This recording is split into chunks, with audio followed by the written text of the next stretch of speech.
So as we move forward into a year of action, we have to really start looking, or rather deconstructing, the way we operate.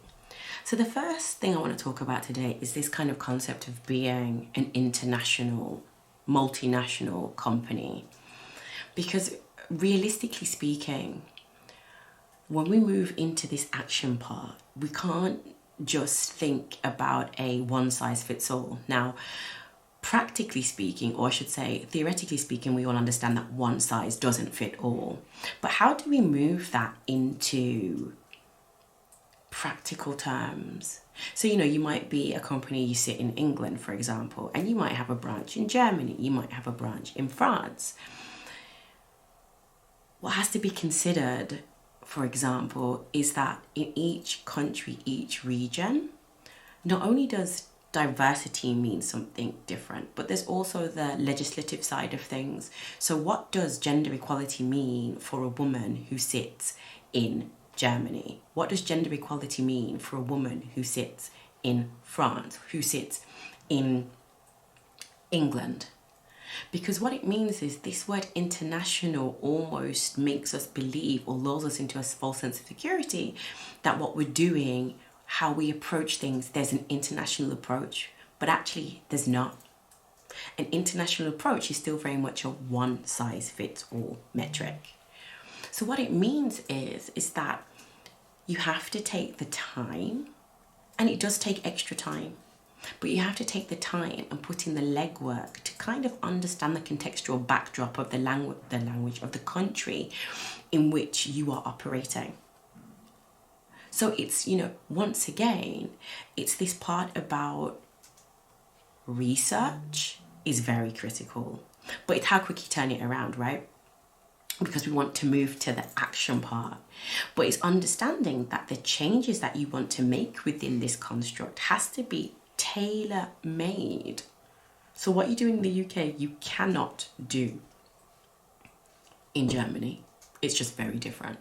You cannot do that in France. You cannot do that in Sweden, because the barrier, and do you know what? It's not even the barriers as in the things you know, or you think the common knowledge points.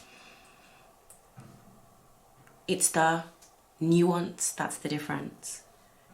So we can talk about gender equality and intersectionality very clearly and very practically in a UK context. In a German context, it's still very much an academic thing. This concept of looking at the intersection of race and gender, specifically when it comes to Black women, is something that people aren't yet comfortable with. The word intersectionality has been mostly co-opted as being a definition of people sitting at two intersections, or at the intersection of two identities. That wasn't originally how it was created.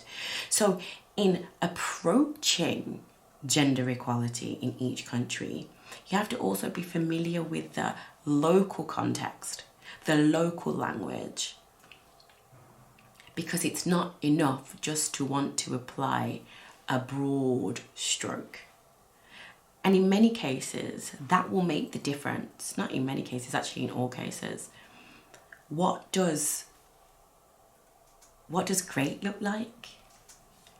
Great is a company that invests time and resources to understand the local context over the global context. I know we say there's global, there's global, global is the new local, local is the new global, whichever way around you want to put it. But the reality is, under all of this, there are local cultures, local laws, local legislation that have a huge impact as to how effective you can be. So when you bear all of that in mind, what does great look like? What is the difference between good and great? The difference between good and great is great will have long-lasting success because they've taken the time to understand the source of the problem, the source of the difference, and ultimately have listened to the nuance, of their employees in each country, in each region. to fundamentally understand what the difference is and how it has a long-lasting effect. So that's just like my 2 P's for today.